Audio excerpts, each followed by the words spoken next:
Pemirsa, sidang paripurna DPR untuk pengesahan RUU Pilkada masih berjalan dan saat ini diskors sementara. Untuk mengetahui perkembangan terkini, kita akan bergabung dengan reporter Berita 1 Yuliana Wen yang ada di gedung DPR Jakarta. Ya Yul, bagaimana kondisi terakhir di sana? Apakah sidang paripurna sudah dimulai, Yul? Ya, Veronica, dari jadwal yang sebelumnya telah dijadwalkan pada pukul 19.30 akan kembali dibukanya sidang paripurna untuk pembahasan rancangan undang-undang Pilkada. Namun sampai saat ini pada pukul 8 lewat masih belum dimulai.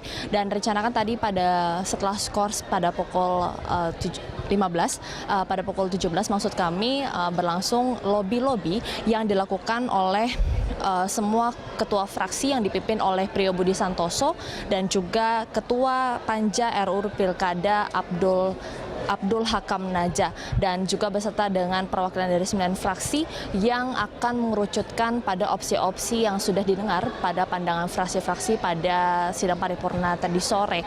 Dan juga sebenarnya memang pada lobby yang masih dilakukan sampai saat ini memang masih dilakukan musyawarah untuk mufakat, dan di mana menurut informasi yang kami dapatkan memang sesaat setelah rapat dimulai, opsional dari Demokrat yakni 10 syarat yang diusulkan tadi dibacakan oleh Maxo Pakua yang diusulkan untuk menjadi suatu perbaikan dari rancangan undang-undang Pilkada dibagikan kepada seluruh peserta di rapat lobby untuk dibahas. Dan juga untuk 10 rekomendasi dari Partai Demokrat menjadi opsional yang akan dibahas nantinya pada rapat paripurna sebelum dilakukan voting.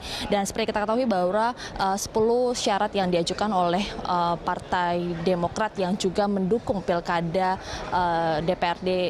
pilkada dilakukan secara langsung, yakni adalah uji publik, kemudian efisiensi biaya dan pembatasan biaya, akuntabilitas, larangan politik uang, kemudian kampanye hitam, larangan fitnah, keterlibatan aparat birokrasi, larangan pencopotan, dan juga penyelesaian sengketa pemungutan suara dilakukan di hasil pemilu kada, dan juga pencegahan kekerasan calon atas pendukungnya. Dan beberapa 10 syarat yang diajukan oleh Partai Demokrat ini akhirnya menjadi satu pembahasan dari rapat lobby yang dilakukan oleh perwakilan 9 fraksi dan juga Ketua RUU Panja RUU Pilkada dan beserta para pimpinan DPR di ruang lobby. Dan jadwal yang direncanakan tadinya pada pukul 19.30 akhirnya harus berjalan mundur, dan kami saat ini media masih terus menunggu kapan rapat paripurna kembali dilakukan, dengan dijanjikannya tadi dari Priyo Budi Santoso sebagai pimpinan DPR yang memimpin rapat dari paripurna hari ini akan dilakukan voting dari seluruh anggota dewan yang hadir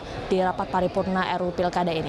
Vero. Ya Yul, kalau Anda katakan tadi bahwa 10 rekomendasi dari Partai Demokrat menjadi suatu hal yang kemudian dibahas atau difokuskan oleh beberapa fraksi, artinya mungkinkah kemudian nanti hasil voting atau sekarang sudah bisa terbaca bahwa kemungkinan besar votingnya pun nanti mereka akan tetap menyetujui pilkada secara langsung dengan menyepakati 10 rekomendasi dari Demokrat. Kalau Anda baca seperti itukah, mungkin Anda berada di sana kemudian sempat mengamati begitu jalannya rapat? Ya, Vero, tadi kalau kita mengamati dari pandangan beberapa fraksi, memang seperti kita ketahui bahwa seperti Gerindra, Golkar, kemudian beberapa partai yang tergabung dalam koalisi Merah Putih memang masih bersikeras untuk mendukung pemilihan kepala daerah secara tidak langsung atau melalui DPRD. Dan namun dari Demokrat sendiri yang kita ketahui bahwa suaranya cukup banyak dan anggota dewan yang mewakili Partai Demokrat yang hadir dalam rapat paripurna juga terhitung banyak, dan terkait dengan partai-partai lainnya seperti Hanura, kemudian PDIP, kemudian PKB yang juga mendukung dilakukannya pemilihan kepala daerah secara langsung, bisa dimungkinkan bahwa ada hasil dari rancangan undang-undang pilkada ini dilakukan secara langsung. Namun pengerucutan dari opsi-opsi yang dilakukan dari beberapa pandangan fraksi ini memang ada yang mengatakan alasan misalnya seperti PAN bahwa pemilihan pilkada melalui DPRD adalah berasaskan konstitusional. Kemudian juga dari partai yang mendukung pilkada secara langsung mengatakan bahwa ini adalah forum publik ikut serta dan menunjukkan kedaulatan rakyat dalam ikut serta dalam pemilihan kepala daerahnya. Nah, namun memang pengerucutan dari opsi-opsi ini masih akan terus bergulir, ditambah lagi bahwa dalam lobby-lobby yang dilakukan oleh para fraksi ini masih dalam kategori musyawarah untuk mufakat.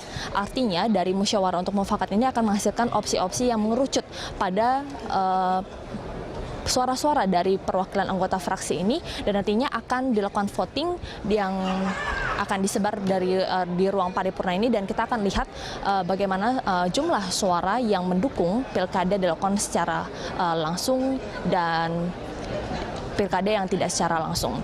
Vero.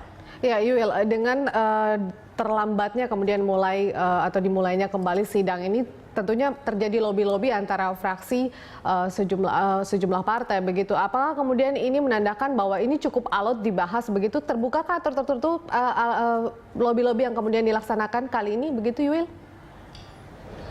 Ya, Vero, untuk lobby-lobbynya sendiri juga sebenarnya media tidak diizinkan untuk masuk dan cukup tertutup, dan tim kami juga menunggu di depan ruang lobby apakah lobby sudah dilakukan, dan tadi memang sudah ada jeda juga di mana para anggota dewan melakukan sholat maghrib dan juga makan malam, kemudian dilanjutkan dengan lobby-lobby dengan perwakilan dari 9 fraksi partai dan juga ketua panja RUU Pilkada, dan memang lobby yang dilakukan secara tertutup ini nantinya kita akan lihat hasil opsi-opsi yang akan dijabarkan di rapat paripurna ini untuk dilakukan voting bersama seluruh anggota dewan yang hadir di DPR. Vero. Baik, terima kasih Yulianawan. Kami akan terus mengupdate informasi Anda dari gedung DPR. Terima kasih Yulianawan melaporkan langsung dari gedung DPR MPR Jakarta.